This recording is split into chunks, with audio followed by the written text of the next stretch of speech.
Hi, welcome to Elvenhome, and to this edition which concentrates on real progress in the building of the engine shed, or at least it's starting to come together, and programming of CVs using my Prodigy Advance in response to a request that I had to actually show me doing the programming, which I've done. So let's get on and take a look at the engine shed really beginning to come together. I thought I would start this update on the work on the engine shed over the last couple of weeks by showing you something that looks a bit closer to being an engine shed rather than just separate pieces of plastic, and hope you sort of work the rest out with your imagination. I will talk through what I've done, but now you can get a beginning of what the side of the engine shed is going to look like. This obviously is the back, and I put just one of the panels in place. I did try to put 6 of the panels in place, but because they're not stuck together, as fast as I got past 4, the first 1 or 2 would fall off again. So you're only getting 1. But just to talk through what I've decided, what I've done over the last 2 weeks, let's first of all start with the roof itself. I'll just pick that up for the moment. I'll come back to those pieces. You may see that there are more trusses. When I was looking at this after I built the plinth, and I'll come on to that in just a moment, I wondered to myself what the distance was between the trusses as I had them. And originally there were 5 trusses. And when I measured the distance, the span between each truss was something like 25 feet, which is quite long. And it occurred to me that actually a real roof, would you get anything that could go over that distance without some kind of support? So I went back to have a look at various engine sheds, and the first thing that struck me was that actually there are very many more roof trusses in a real shed than I was having in mine, or indeed more trusses than are in the Metcalf kits. Which is really where I was basing the distancing on. So I bought another 8 trusses. They were stuck in the smalling, and the difference is remarkable, but I think that looks far more prototypical of the number of trusses you would need to support a roof over this span. And I'll put a picture up here after I'd finished 1/2 of the roof, putting the extra trusses in, so you get a comparison with what was there before and what is there now. Completing the roof and gluing together the 2 separate strands gave me, well, it didn't give me a problem. It highlighted a fact that I hadn't properly considered something when I was building the plinth on which the building is now going to stand. You'll recall that I said I was going to build a plinth, and this is said plinth, or at least this is said plinth Mark II. Because I had been using all along my template, which right from the beginning was the template for the truss. And the original idea was that each one of these roof canopies would sit here and here, and there'd be a gap between them of about 5 millimeters. However, once I went over to using this is slightly wider. And I think about 2 or 3 videos ago, I mentioned that it was wider than my template and that I would have to expand the eventual building a little bit to be able to get these trusses in. The only problem was I used this template to build the plinth. And I did a really good job on it, I have to tell you. I've mitered the edges and they've gone in beautifully, and I'd painted everything up. And then I put the roof on top of the plinth, and it was too wide. So this plinth, if I bring this around here, you'll see it, can bring it to camera, you'll see it has a 5 millimeter section inserted at the end to bring it to the right width. And so this now does sit at the right width for the roof to go on, allowing for the fact that the walls will suspend, this will sit inside the walls. I also completed, just quickly with these, I've completed painting these and putting the light tan colour over it. It's very subtle, and depending how the light catches it, you can just catch some of the light tan, which has had a good effect. As I told you last time, I'm really pleased with the inside. I like that as the inside of the shed. And that's how each one of the wall panels will now go together. And if I do this properly, you'll see that the panels, these will sit on the outside. There we go. And that's what one panel will look like sitting on the outside of the plinth now, which brings the height of the bottom of the window up more sensibly, I think. I did complete the work of putting the windows in. If I show you there, you can see that is glazed with the glue and glaze. And about here, I'll put up a time lapse. It takes about 2 hours for the glue to dry. And depending what I eventually end up doing, the 2 hours time lapse was timed at 120 times. So that would take 2 minutes to watch, and I have to tell you, even 2 minutes of watching glue dry is too long. So I've sped it up even more, probably 2 or 4 times to bring it down to a reasonable time, which you will either now just have seen or be seeing, watching the glue dry on the back of these, the glue and glaze. It's just brilliant, and I'm really pleased with the effect. I mean, the effect has the look of that kind of slightly old glass that's beginning to run, and you know, it's just really very pleasing effect overall. I've made the rear walls as well. These were very simple to do because although I was talking airily about having windows in the back, I'd forgotten what I'd said, I think even longer ago, which was that this sits up against a sheer rock face. There's no point having windows in the back. There's no light to come in them or to see anything to see out of other than rock face, which made these much easier to construct. And they just sit on top of the plinth there. And then obviously the first window piece will slot in here. And that's how the wall will then be built up. On the inside, you'll see I've made the notch here for the first one. That is to allow the that to sit in there and the truss to drop into place, which I think you can see that it does. So as I build the whole of this wall, on the inside pieces, on these coloured pieces, I'll be cutting notches to allow the trusses to drop down. That's going to make construction a bit slower than I'd like it, I suspect, because it's essentially going to be panel by panel, but at least it will make it all line up properly, and will also, I think, help in keeping the walls straight, because that's my only worry at the moment, that as I put each of these panels together, I think I will have a dead straight wall at the end of it, but I'm not sure. But we'll see. So I think that pretty much gets you up to speed with what I've got at the moment. The next thing for me to do is to complete the building of the back wall and start actually constructing the side walls. Once I've got those in position and I'm happy with them, then I will think about the front of the wall, what goes here, and then I will turn my attention to how I'm going to roof the canopies. But at least I can see this all coming together now, which is really, really pleasing.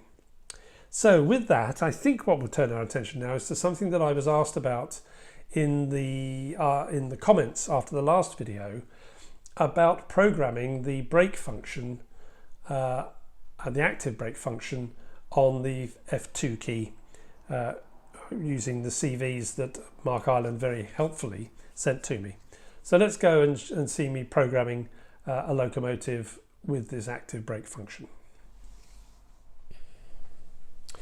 You'll recall over the last couple of videos that I've been talking a lot about starting to play with CV values to enable better control of locomotives. And in the last video, I mentioned the considerable help that I'd got from Mark Ireland at Piddle in the Marsh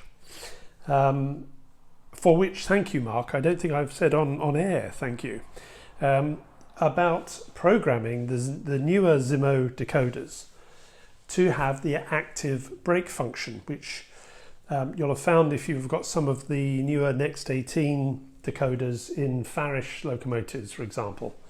I think the first time they appeared was on the Castle, so that you use the F2 or the function 2 key to work as a brake. And I demonstrated pulling a train in and stopping it exactly where I wanted.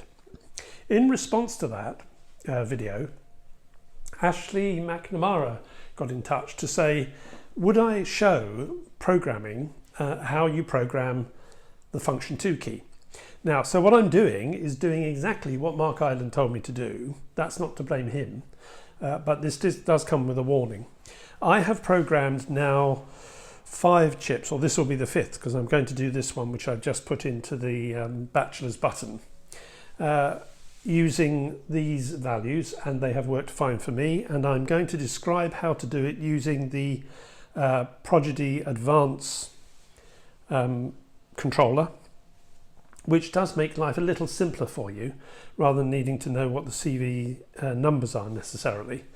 And I do so at my own risk of something going horribly wrong. So this is how I've done the previous locomotives, how I've reprogrammed them to use the active brake, and they've all worked fine. So I'm hoping the same is going to be true now. But do make sure you know how your own controller works, because that may work in a slightly different way, and that you take precautions as much as you can. I'm going to program on the main track, mainly because you want to be able to run the locomotive after you've programmed. With the Prodigy Advance, my programming track, which is just down to the left of me, a little single piece of track that you may have seen, you can't run locomotives on the programming track. All you can do is program on there. So if you want to actually see what effect you've done by the CV changes, it's not much use. It's much better to be able to run on the main track. Now, I don't have many locomotives on here. I don't think I'm going to cause any problem. I've reprogrammed things many times on the main track before I built the programming track. So I think we should be okay for that. So first of all, at the moment, this is set for Loco 3. So if I just select Loco 3, trying to see over the top. We will, don't want to see, there we go, thank you. That was a bit of a shame, obviously been left like that from last time I did it. Well, I've selected now the 28 speed steps. It's flashing because I was controlling it with the other controller. I've got 2 controllers. All that tells me is that somebody else has 3 on another controller. It doesn't cause a problem. So when I move, the locomotive moves away. I've got it on 128 speed steps, and when I do that, it's gone out of focus, out of shot. Let's come back in. So it's coming back, and as soon as I stop the power, let's see if I can get it to go into focus there, thank you. As soon as I stop the power, the locomotive stops. That's what you would expect. And what I'm going to do now is I'm going to change it so that it has reasonable acceleration, but it will take a while to get going. Quite slow deceleration, as you'd expect. Lots of momentum behind the locomotive, takes a while to stop. And also program the function 2 key so that I can use that as a brake. So to do that on here, I start with program, and that gives me the option to do it on the programming track, which I don't want to do. Press again, and I get the main track. And then I use, I'm trying to get everything in focus here, the enter key. And it will ask me what locomotive do I want to program. Now it's saying 3 because that was the last number that was in there. That's what that one is. So I accept that, and then it asks me what address I want to put on. I use the 4-digit addresses, and this locomotive is 60537. So this will be 537 because that's all the numbers I've got in my 4. 5, 3, 7. Right, it's programmed that. It then asks me on here what starting voltage I want. I'm not using that because the next thing I'm going to do is acceleration. Now this is the equivalent of CV3. Starting voltage is, I think, the equivalent of CV2. And this value I'm going to put at 20. And that will give me a slow acceleration. If I wanted it even slower, I would use a bigger value. And then it asks about deceleration. Now this is going to be a much higher value because a train, once it's moving, takes quite a bit to stop. So I'm going to put 100 in here. And again, if you don't like these values, the effect, you can change them and play around with them. I don't need to worry about TV. Don't worry about that. And now I move on to actually programming a CV value. And this is the assignment of the brake function. To do that, I have to use CV309, which is to allot a function to F2. So 309, that's the CV number. And the value is going to be 2. So to the brake function, I'm using F2 for that CV. And then I need also to program CV349 because this tells it how much to control the brake function. So it's not a straight on and off, if you see what I mean. And that value is 10.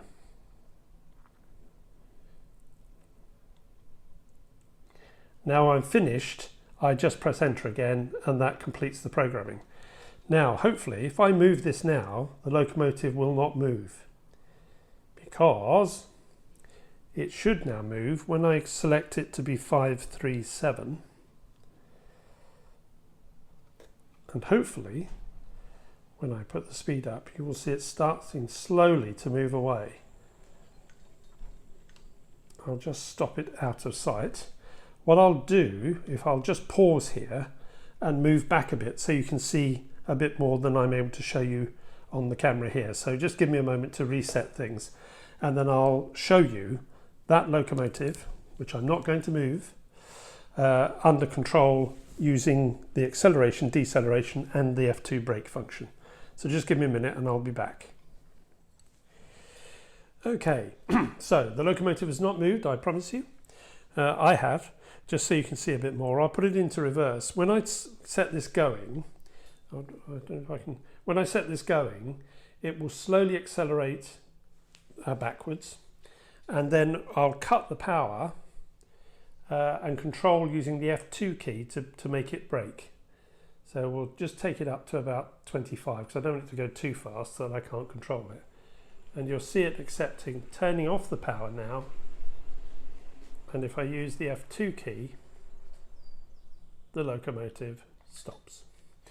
So that is how I've been programming the newer Zimo chips. Those chips are this one here, the MX617N. That's a 6-pin chip. And obviously you need to have the socket in the locomotive to make it work. So that now has given me, that's the 4th locomotive, I think, 1, 2, 3, 4 that I've programmed up using this because, oh yes, which I haven't shown you. The other thing, I've had the 4MT tank had been giving me trouble in running, and I put one of these Zimo chips in and programmed it, and it's running ever so sweetly now. So it's fascinating just changing the chip over. The decoder I don't think was faulty. Well, maybe it was, or maybe it's a better quality chip. I've never tried playing around. The 4MT, I put one of the old Bachmann chips in and it had always run intermittently, but it's running a lot more smoothly. And hopefully, if it's still playing ball, I'll put some running shots into this. But this has now gone on, I think, for about 8 or 9 minutes. So I'll bring this section to a close by sending bachelor's button away up the branch line, I think. Let's just see it go. So I'm taking its speed.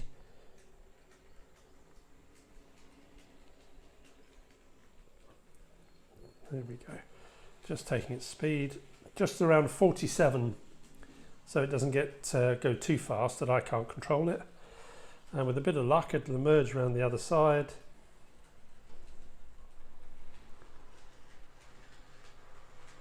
climbing up the hill, cut the power, allow the hill to do the work, I think, and I'll just stop it with the brakes. And that's programming on the Prodigy Advance on this Zimo chip.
Well, I hope you enjoyed those shots of the train running. As you can see, the standard 4 tank engine, which was the one that I was mentioning, has had a chip put in it and has had the CVs altered to deal with acceleration and braking.